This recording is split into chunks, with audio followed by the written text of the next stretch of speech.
Olá, boa noite, você ligado no canal AgroPlus. Começa mais um Agrodebate, o programa que debate o agronegócio.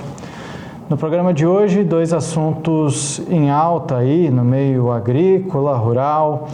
Um deles envolve a Comissão da Agricultura da Câmara, que aprovou um projeto que reduz a dependência de fertilizantes importados.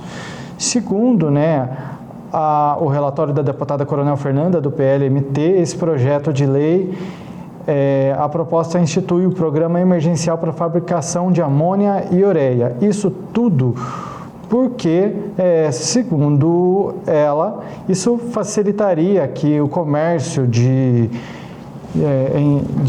produtos nacionais fossem comercializados, incentiva o comércio interno. Vamos debater sobre isso e vamos voltar a falar também da escala 4x3, que ainda não foi aprovada. Parece que tem gente achando que foi aprovada aí ainda, mas ainda não, é projeto de lei. Hoje tem mais um colega aí para ajudar nesse debate, então já convido eles aqui. Daiane Kirnev, especialista em agronegócio, chega mais, minha amiga, e também Zaid Arbide, advogado especialista em tributação ambiental. Duas pessoas de muito gabarito. Sejam muito bem-vindos, meus amigos. Vou na ordem aqui, o Zaid está em cima, então boa noite, Zaid, tudo bom? Boa noite, Jossan. Boa noite, Daiane. Vocês me escutam bem? Tudo certo por aqui. Que ótimo. Uma alegria estar aqui de novo e realmente para a gente poder falar de todos esses assuntos que são muito importantes para o agronegócio. Uma boa noite. Daiane, boa noite para você. Seja bem-vinda. Boa noite, Jossan. Boa noite, Zaid. Boa noite a todos os telespectadores. Hoje nós temos um tema que é muito discutido, muito comentado, falado, e hoje vamos falar um pouco sobre ele e também ver alguns aspectos, Será que ele vai ser bom ou ruim, Jossan? Acho que o programa de hoje está polêmico, eu diria assim. Então eu faço convite, vamos debater o agronegócio?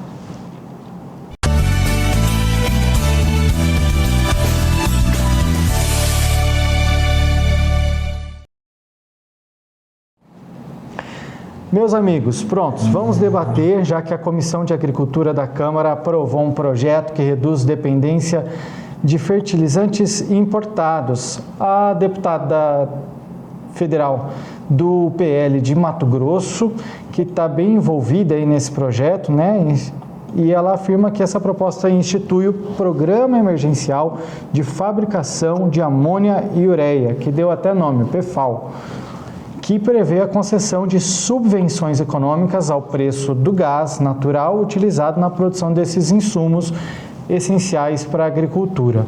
Eu vou começar com o Zaid, que ele tem um gabarito aí para falar sobre esse assunto, sobre a começar também para facilitar para todos nós, Zaid, quando fala-se de subvenção econômica, o que é que se trata isso?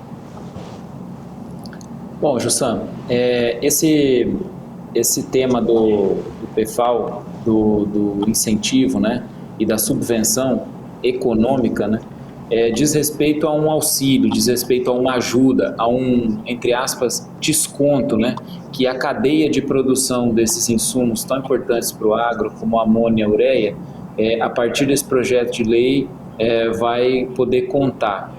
Então, o primeiro comentário é dar os parabéns para a Coronel Fernanda e para a bancada do Mato Grosso na Câmara Federal, na Câmara dos Deputados, que se empenha com a atividade do agronegócio e com todos esses setores que estão em torno da boa produção das fazendas e das lavouras do Mato Grosso e do Brasil como um todo.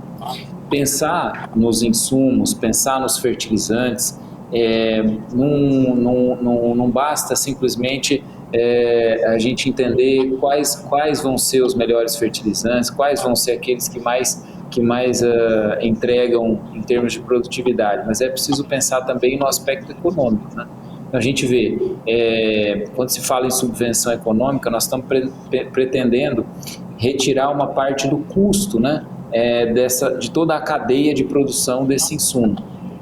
É importante lembrar que a Comissão de Agricultura, agora no dia 26, o que ela aprovou foi o relatório da deputada Coronel Fernanda, que é do PL do Mato Grosso. Existe um projeto de lei, que é o projeto de lei 4.338, né, que é de autoria de um deputado da Bahia, Otto Alencar. E nessa proposta, né, que se fala, né, um programa emergencial, até esse texto, desse tema, né, por que essa expressão emergencial para a fabricação de amônia e ureia, que é como se comentou o PFAL, ele prevê descontos, né, concessões de subvenções econômicas ao gás. O gás natural, ele é um dos insumos mais utilizados, né, na produção da amônia e da ureia.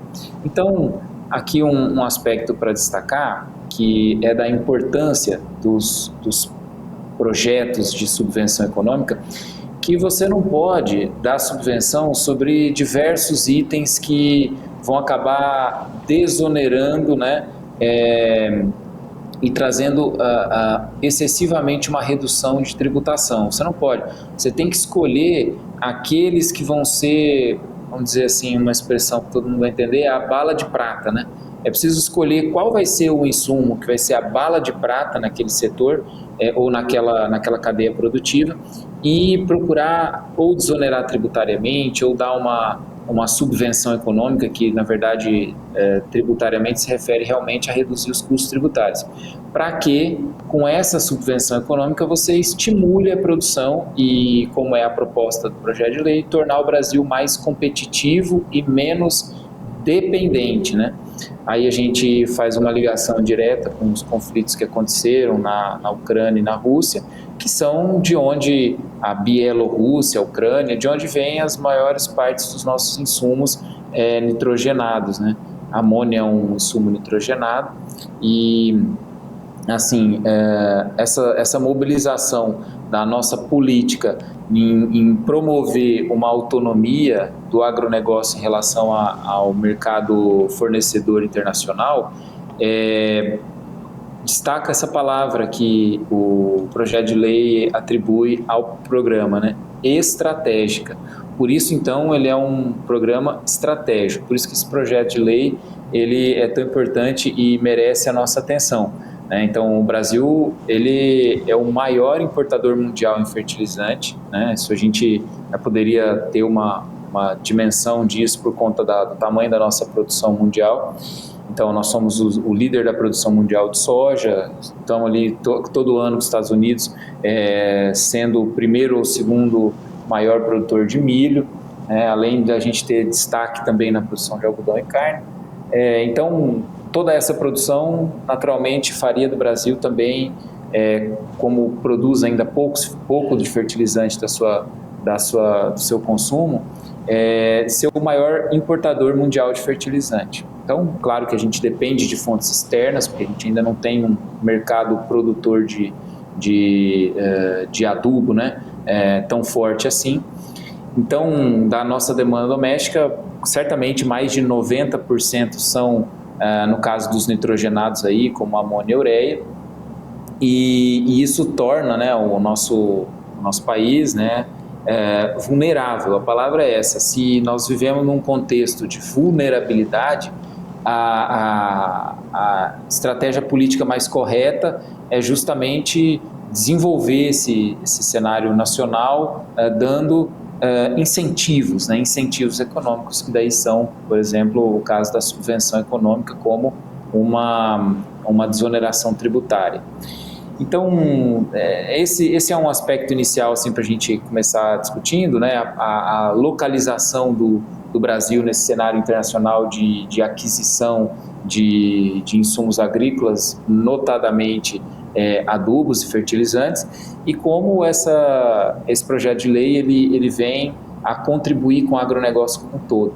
E aí dizer para o nosso telespectador do Agrodebate que é sempre uma alegria a gente que está olhando os bastidores da política, as pautas econômicas no seu nascedouro, a gente vê que para que a gente tenha um resultado positivo que o agro vai comemorar, talvez no ano de 2025, que é a questão do PL, do projeto de lei do 4338, que também é do ano passado, inclusive, já, para que o agronegócio possa comemorar uma vitória em 2025, né, sobre esse caso, muito já aconteceu, né? Então, muitas páginas já foram escritas, muitos debates já foram promovidos, muita tinta, né, já foi gasta nessas matérias.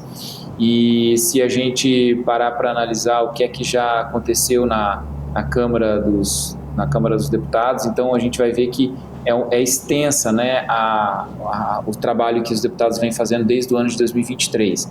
Quando a gente fala assim, foi aprovado um relatório na Comissão de Agricultura, o que é que significa isso, né, para o processo legislativo?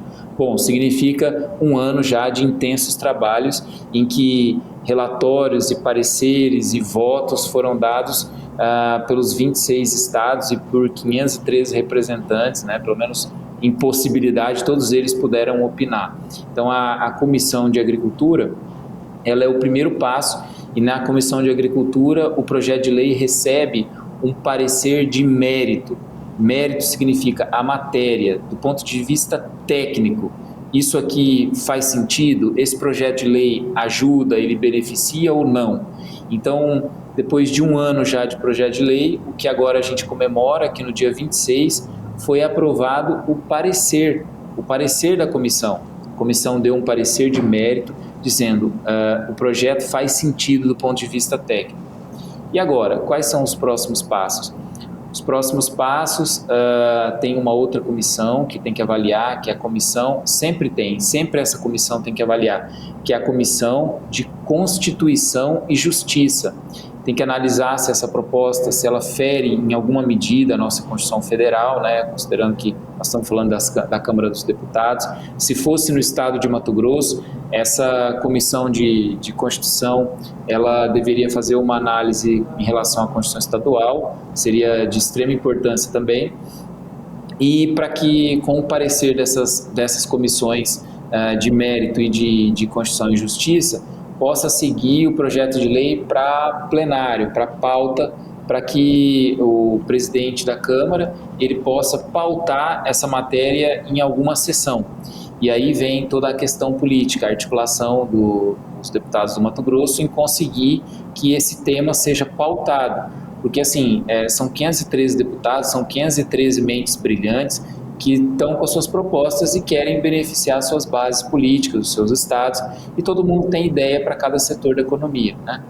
Então, nem todos, né, tem que se dizer, nem todos tão louváveis como esse, né? Porque do ponto de vista de um impacto econômico, nós não estamos falando de um impacto localizado em um único setor da agricultura, não, um único setor da economia que é a agricultura, lógico que não, isso vai ter um reflexo na economia como um todo. Então nós não estamos fazendo política para um grupinho, né? Isso aqui é uma coisa séria, esse projeto de lei. E assim, a capacidade de articular para que esse tema ele entre para a pauta o mais rápido possível, depois de aprovado na Comissão de Agricultura e depois na Comissão de Constituição e Justiça, vai dizer sobre isso que a gente estava comentando antes, que até que uma vitória seja concretizada e um projeto de lei se torne lei, muito se fez, muito tem que ser feito, né? Então, isso um pouco para esclarecer que quando a gente comemora um parecer na Comissão de Agricultura, estamos ainda a muitos passos de chegar no resultado final, mas muito já foi feito.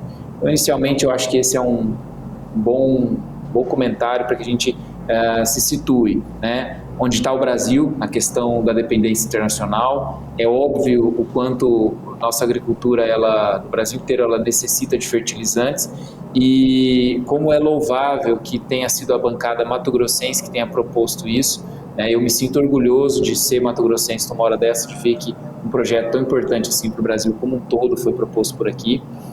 Diferentemente da bancada de São Paulo, já não posso dizer com tanto orgulho assim, depois a gente vai comentar, mas assim, isso, embora muito tenha sido feito, ainda temos outros passos. Então é interessante entender em toda essa contextualização onde estamos e para onde iremos. Daiane, esse PFAL, segundo a Coronel Fernanda, é essencial não só para garantir a estabilidade no conjunto desses insumos, mas também para fortalecer o agronegócio brasileiro e proteger a segurança alimentar no nosso país. A segurança alimentar é algo que você sempre trouxe muito aqui para a gente, né? Não sei se você consegue desenvolver aí em cima desse parecer. O que você acha disso tudo? Bem, Jossa, como o Zaid já explicou e trouxe brilhantemente a opinião dele e a importância aqui, né, desse projeto, dessa comissão, porque assim, Jossa, sempre que esses projetos surgem, a gente vê que ele vem de uma dependência de algum problema na agricultura, né? Então, se a gente for começar a analisar, o Brasil é o maior importador de defensivos agrícolas, né? Ele precisa de 95,7% dos produtos para poder produzir. E o que acontece? Qual que é o problema disso? Virar refém de algo para a agricultura, que é o principal... Justa, eu acho que eu tive um problema aqui na minha câmera. Eu percebi, eu só não estava querendo te interromper. Mas vamos fazer assim, ó. Eu percebi. Eu vou sair e vou entrar de novo. E vou continuar, faz o seguinte, fica aí, a gente vai aproveitar isso aqui para a gente fazer o nosso primeiro intervalo bem rapidinho e aí você continua desenvolvendo aí esse teu papo, que eu gostei bastante dos dados que você estava trazendo. Então a gente resolve isso e no próximo bloco você vem aí com essa tua opinião sobre isso, beleza? Segura aí, pessoal, que a gente volta já.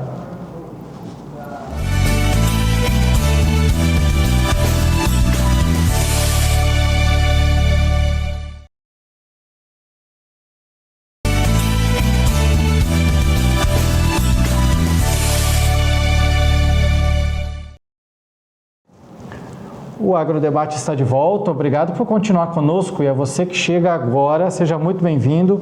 2 assuntos importantíssimos sendo debatidos hoje. Já chamo de volta aqui meus colegas, Daiane Kirnev, especialista em agronegócio, e Zaid Arbid, que é advogado especialista em tributação ambiental. Meus amigos, no bloco anterior a gente estava falando sobre esse projeto de reduzir a dependência de fertilizantes, né, importados. A gente fica dependendo de itens, né, de outros países, e a Daiane estava trazendo dados. E aí, Daiane, eu vou te convidar para mais uma vez, né, começar a sua dissertação de novo a respeito desse assunto, sobre esses... tem dados, né, muito importantes. A gente fica muito dependente do mercado externo e isso faz com que a gente fique muito vulnerável, né? Sim, Jossa, essa questão de dependência, ela gera uma insegurança e um custo também. Por que um custo, né? Porque numa demanda igual nós tivemos em relação à pandemia, por exemplo, nós tivemos um custo elevadíssimo dos produtos, né, dos fertilizantes. E agora também, se a gente for analisar a questão do dólar, né, o dólar em alta, os produtos acabam ficando muito caros, né? E isso compromete a questão de segurança alimentar, que era algo que eu sempre falo aqui no programa. Na segurança alimentar, ela precisa ser justificada com lucro para o produtor rural também, porque senão daqui a pouco fica inviável o plantio. E essa Comissão da Agricultura, ela está atenta aos problemas enfrentados pelos produtores rurais, porque esses problemas eles podem gerar uma desmotivação, né, já são um custo muito alto na hora de produzir, ele pode não só encarecer, né, os produtos, como diminuir demais o lucro do produtor rural e gerar um desestímulo, né, à produção, ao plantio, a investimentos, como tem acontecido agora nesses últimos dias. Então, procura-se meios alternativos para que essa economia seja rentável também.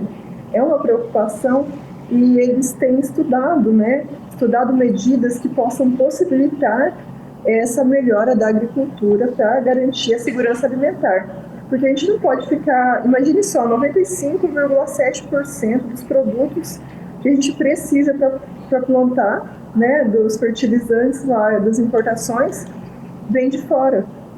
Por que não fazer aqui no Brasil, né? Por que tem uma dependência tão grande assim? Já que nós somos os maiores produtores, então devemos mesmo investir em autossustentabilidade, em plantio, em todos os aspectos, né? Em todos os insumos. Porque a partir do momento que nós tivermos os insumos à disposição, o custo vai ser muito reduzido, né? E reduzindo o custo também vai ficar mais barato nas prateleiras os produtos, com certeza. Então a gente não pode ficar só nessa dependência. Esse projeto, ele é muito bem estudado, Jussan. Ele é um projeto que vem assim a calhar a economia brasileira. E o Zaid muito bem pontuou, né, que ele ainda é um projeto.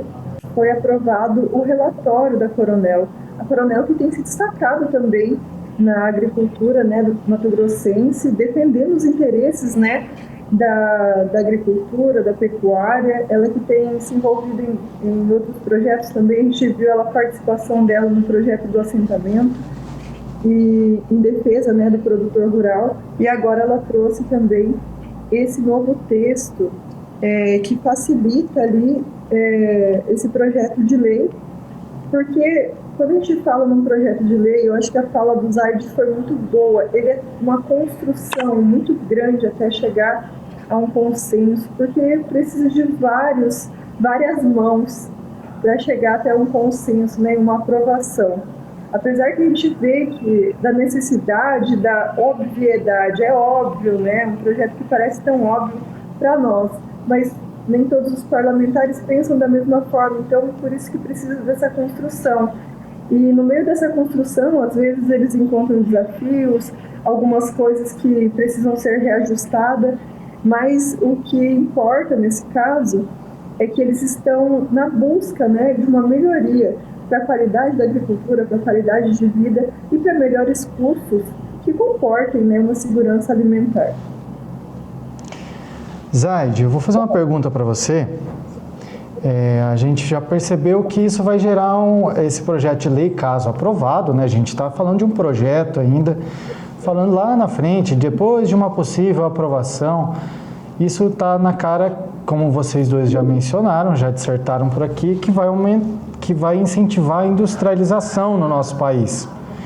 Será que a gente só vê pontos positivos ou existe um ponto negativo que a gente pode encontrar, uma contrapartida para a industrialização? A gente conversou na semana passada com o André Pirajá, que falou e usou um termo, né, do neocolonialismo em uma outra oportunidade, e falou também aqui conosco no Agrodebate do nosso povo brasileiro, que a gente está aqui vivendo, produzindo para que os outros continuem a industrializar. Mas, do meu ponto de vista, alguém precisa produzir. Não estou falando que é ruim industrializar, mas será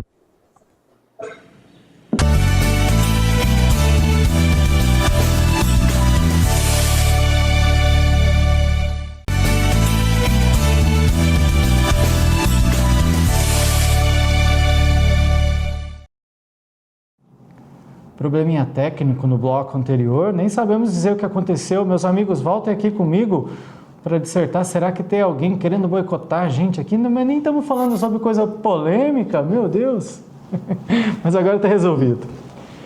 Zaid, para a gente não perder tempo, eu vou tentar falar de novo o que eu estava falando antes.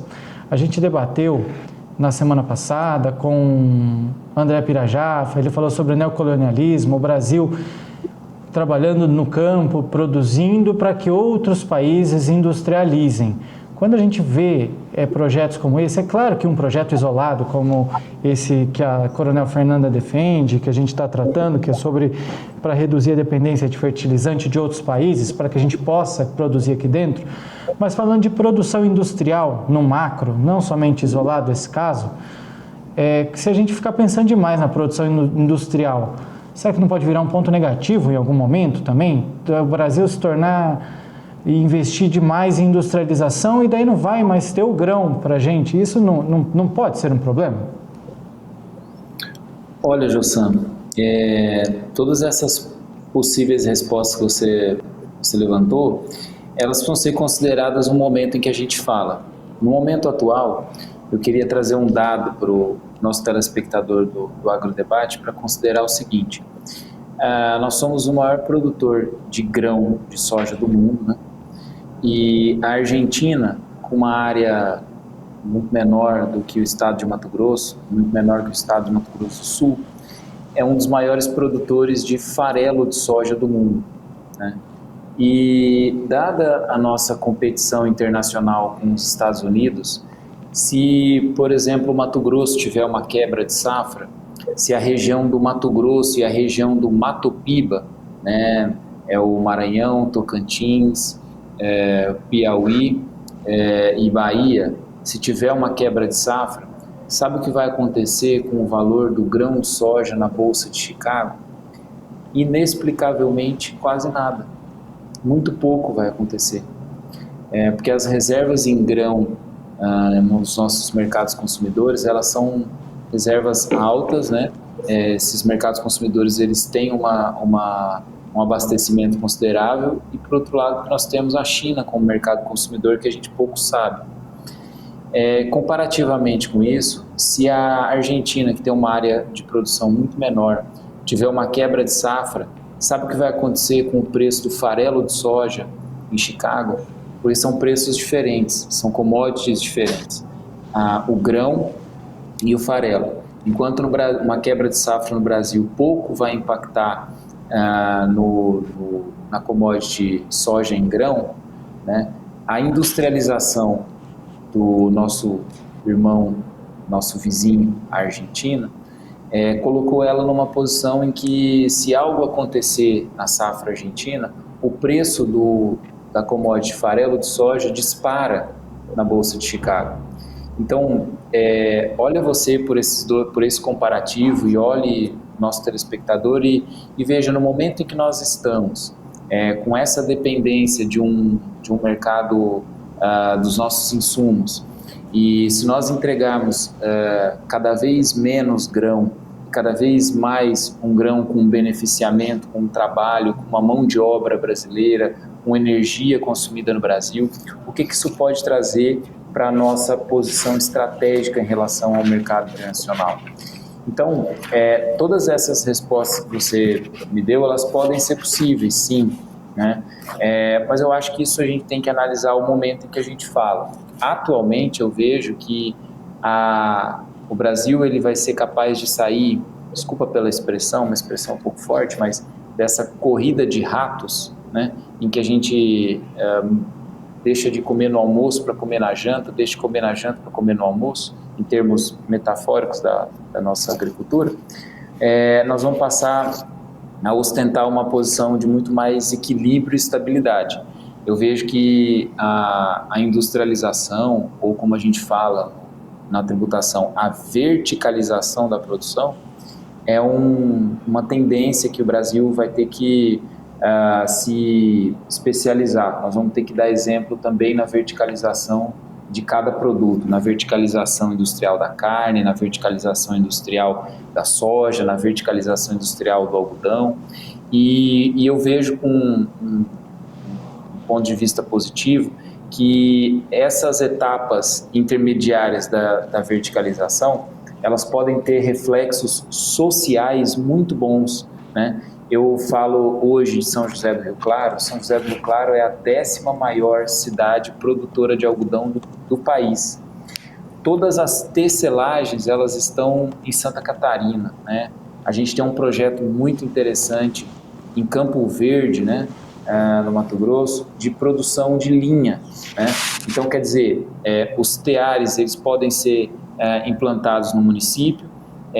A mão de obra para isso pode ser uma mão de obra com uma baixa qualificação, mas ela vai ser potencialmente absorvedora de um pequeno aprendiz, de uma pessoa com uma maior idade, uma mãe que está com um filho pequeno e pode trabalhar um período ou meio período.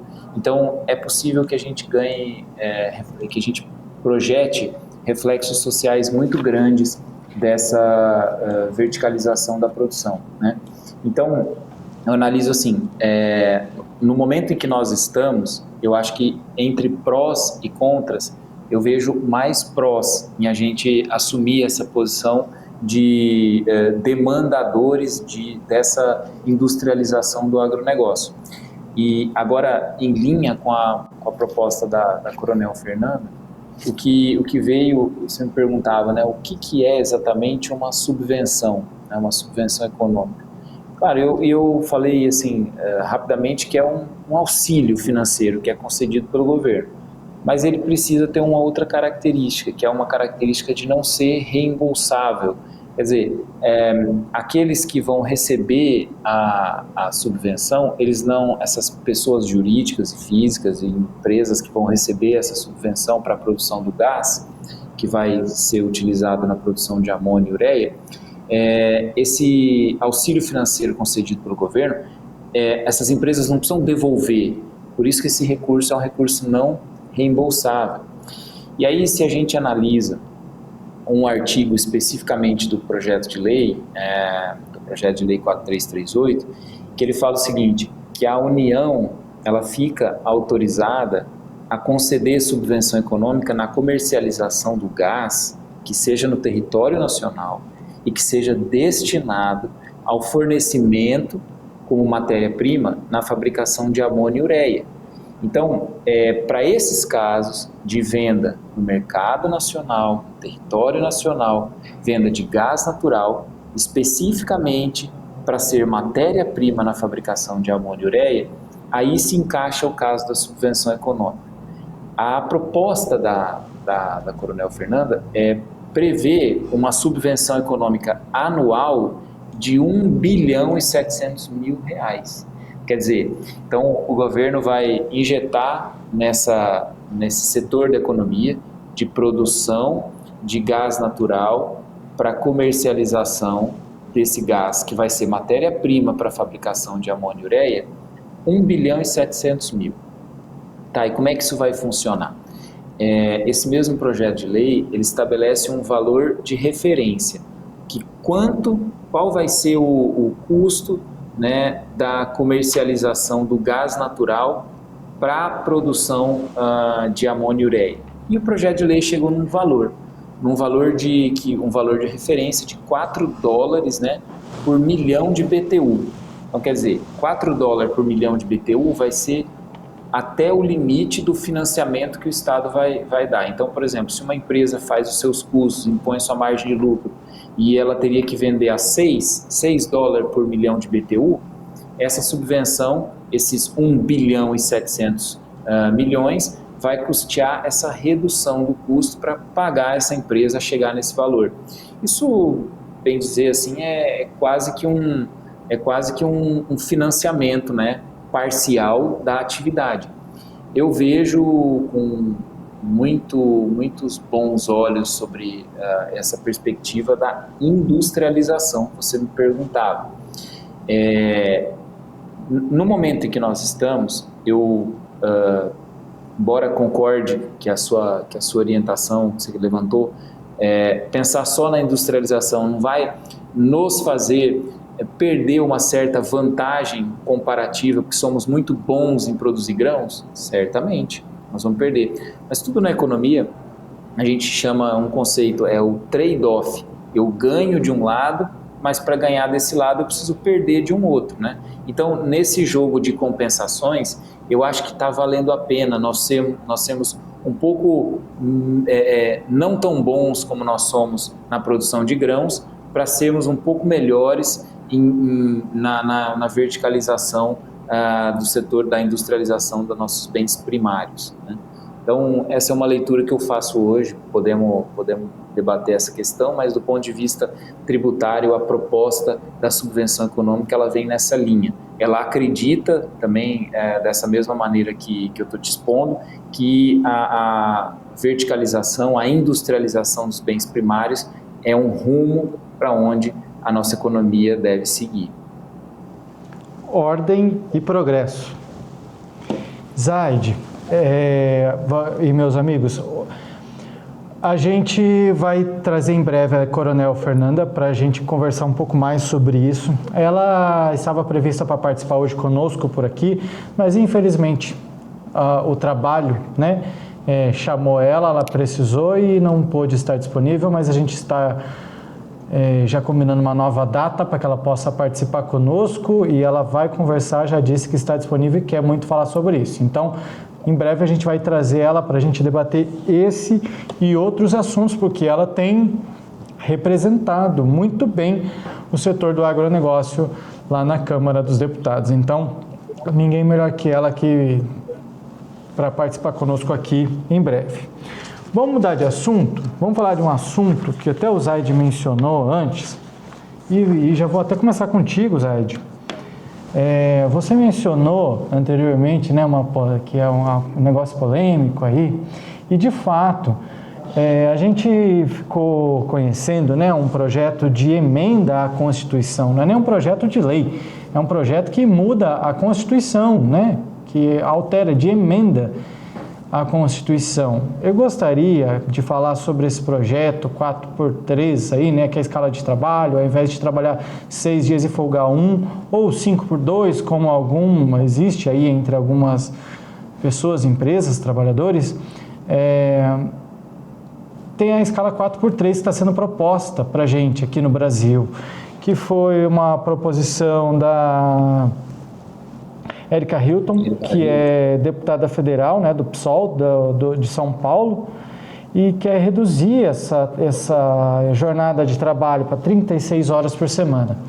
Antes de eu perguntar a tua opinião, eu já vou, como trabalhador, e como eu acredito, mas falando de mim, que essa proposta ela é boa, porque a pessoa ela vai ter mais qualidade de vida, ela vai poder descansar mais. Existem alguns casos que a gente já viu por aí, países, empresas que testaram isso e que números mostram que aumenta a produtividade do funcionário. Mas quando a gente olha no macro e para de olhar somente para si, a gente começa a entender que isso, ao invés de ser uma solução de um problema, é um problema e a intensificação de um problema. Então, como que a gente deve levar em conta isso tudo? Isso vai gerar um impacto econômico que eu acho que não tem nem como a gente analisar.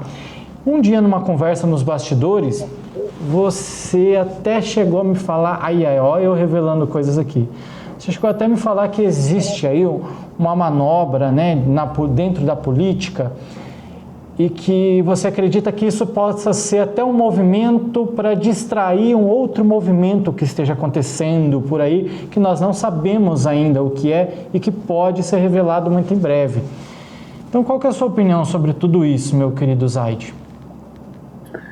Olha, Jossan, eu achei muito interessante a sua forma de analisar, dizer existe uma realidade para mim, existe uma realidade macro. Eu vejo dessa maneira também, sabe? Eu vejo que, do ponto de vista macroeconômico, em primeiro lugar, não faz o menor sentido nós discutirmos hoje no Brasil uma redução de jornada, a não ser que seja para a gente fomentar essas narrativas políticas que podem vir a servir para colocar o holofote sobre algumas situações e com isso, consequentemente, não observarmos outras, né? Uma outra situação que na época que conversávamos nos bastidores a gente não tinha se dado conta, mas eu atribuo, foi a venda, né, da maior reserva de urânio do país e a maior reserva de urânio do mundo por um valor irrisório de 2 bilhões de reais à China. Que país em sã consciência vende a sua maior reserva de qualquer coisa para alguém por um valor insignificante? E quem em sã consciência vende a maior reserva do mundo de alguma coisa por um valor irrisório? Sobretudo num momento de corrida tecnológica que já vivemos, que vamos intensificar, potencialmente também uma corrida armamentista, o mundo anda com o vento virado, a gente não sabe o que pode acontecer, e essa reserva que nós estamos falando é uma reserva de urânio, né? Sabemos que o urânio enriquecido é o material para a confecção da bomba atômica, que é aquilo que o Irã luta por décadas para conseguir, que a Coreia do Norte conseguiu e que fez com que eles fossem respeitados num patamar que nós brasileiros talvez jamais imaginemos. Nunca na história desse país, né, talvez tenhamos sido tão respeitados quanto a Coreia do Norte depois de ter conquistado essa condição de ter enriquecido o urânio. E nós vendemos a nossa maior reserva do país e a maior reserva do mundo. Não é pouca coisa para dizer que lembrar um aspecto que desde Dom Pedro I a navegação no Rio Amazonas ela é proibida, porque um receio que o Dom Pedro I tinha era que o Rio Amazonas e o Amazonas e a Amazônia como um todo ela fosse se tornar protetorados de diversos países, que eles se instalariam ali em alguma região do rio, montariam um forte e a partir dali comercializariam diretamente com o seu país natal. Então esse receio do Dom Pedro, essa visão estratégica de não autorizar a navegação no Rio Amazonas, está muito mais sofisticado do que o entreguismo que a gente vê mais de 200 anos depois.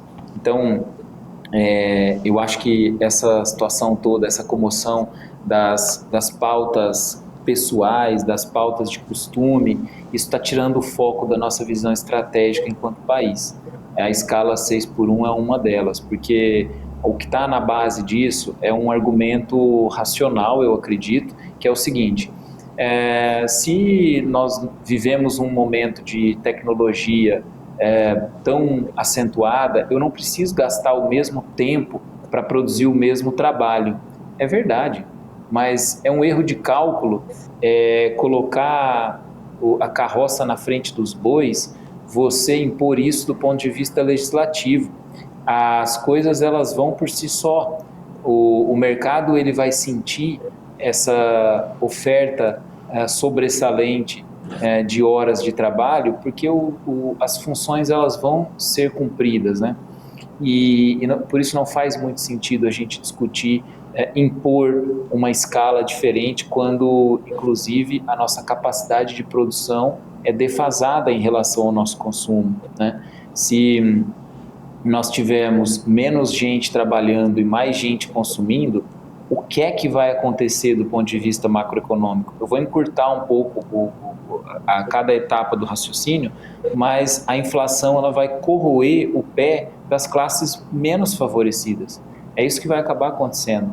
Então, o que a gente vê é que uma escala 4x3 ela vai reduzir a produção nacional, a macroprodução, o global da nossa produção brasileira, e isso vai fazer com que a gente tenha menos reserva de valor. O real ele vai valer menos. Na verdade, o dinheiro ele não vale nada, ele é uma reserva, ele representa uma produtividade, uma riqueza. Ele, por si só, não é uma riqueza. E quando a gente mexe no tempo de produção, mas sem mexer na produtividade em si, nós estamos resultando uma produção em valor absoluto menor, o que é catastrófico para a nossa economia num agregado. A nossa macroeconomia, que é a economia dos agregados gerais, ela tem um padrão de produção a ser atingido no global. Quando a gente mexe no tempo de produção e não mexe na produtividade de cada hora trabalhada, isso vai naturalmente impactar numa corrosão do nosso poder de compra, o poder de compra da moeda. Isso significa inflação. A inflação vai... aqueles trabalhadores que vão passar a ter uma isenção do imposto de renda até R$5.000, eles não vão sentir o cheiro dessa isenção, porque a corrosão da base monetária vai ser muito maior por conta, eventualmente, da passagem desse projeto de lei.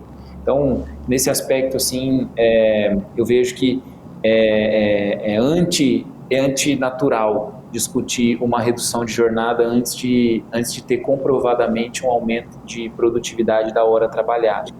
Reflexo imediato, concluindo o raciocínio, é que isso vai abrir possibilidades para um mercado informal que trabalha por hora.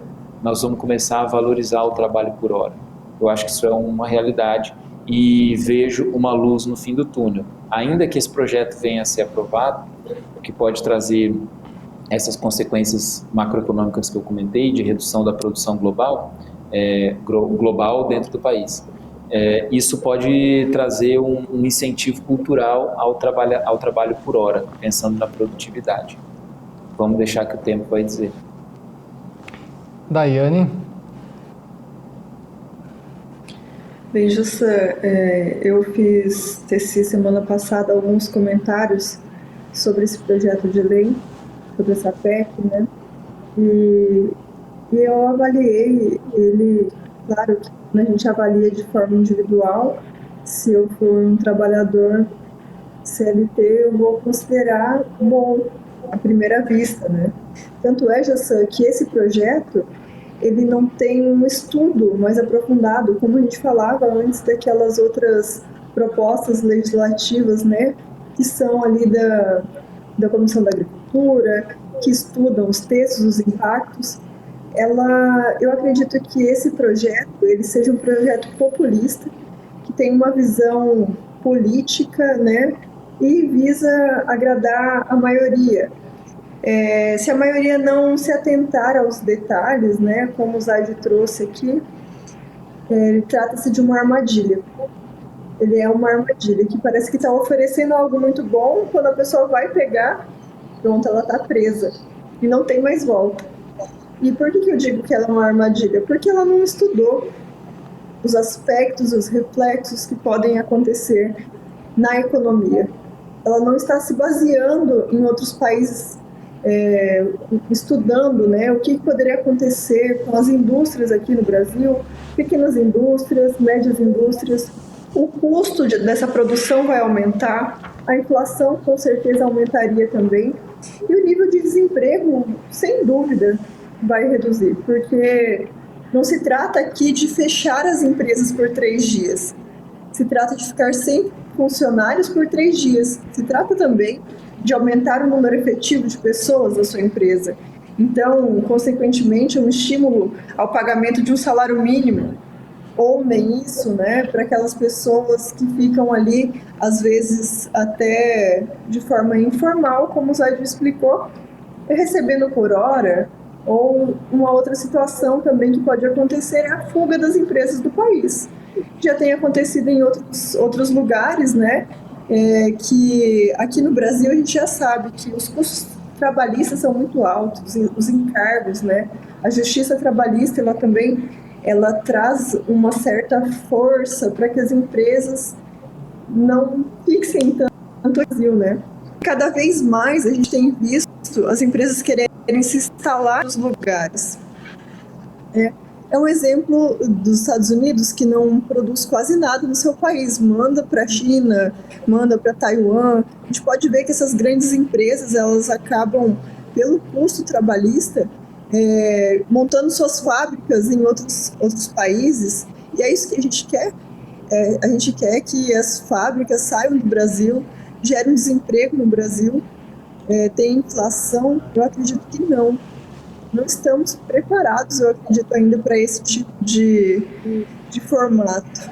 Ele parece ser muito bom, mas no fundo, aumentar o custo dos produtos, que inevitavelmente vai acontecer, também me tira o poder de compra. Então, eu vou querer ficar 3 dias de descanso, porém, o que vai significar isso para a minha vida? Tira a dignidade também das pessoas de poderem escolher os produtos nas prateleiras, escolher as marcas que eles gostam, né? Então, vamos supor, se os produtos aumentam, isso também tira o poder de compra, né? Então, tem um reflexo muito maior do que somente as folgas, né? Então, se a gente analisar o macro, hoje eu acredito ser inviável e uma armadilha. E era essa a pergunta que eu ia fazer, só para a gente finalizar, já que infelizmente o nosso tempo já acabou. Daiane já respondeu, então, que eu ia perguntar a opinião de vocês, né? Bem, só sim ou não. Daiane, você acha que passa ou não passa? Será que vai passar? Eu já vou dar a minha opinião. Eu acho que não passa porque é o início de uma discussão, na minha opinião. Daiane, você? A minha opinião é que não passa também, porque se for mas é arriscado pela pressão popular também, né, Jossã? Eu sei que a gente está sem tempo, mas teve 1.500.000 assinaturas. Inclusive até algumas pessoas, alguns deputados, senadores que eram contra, até se foram favoráveis por conta da pressão popular. Então a gente tem um risco aí, mas eu sou contrário. Zaide, bem rapidinho, nosso tempo já acabou. No dia 15 de novembro já tinha conseguido 231 assinaturas, precisava só de 171 para ser apresentado. É uma primeira vitória. Eu espero que não passe. Fechou. Obrigado, meus amigos. Uma boa noite para vocês e até uma próxima. Você ligado no AgroPlus, muito obrigado pela sua companhia. O AgroDebate é de segunda a sexta. Não se esqueça. Uma boa noite e até amanhã.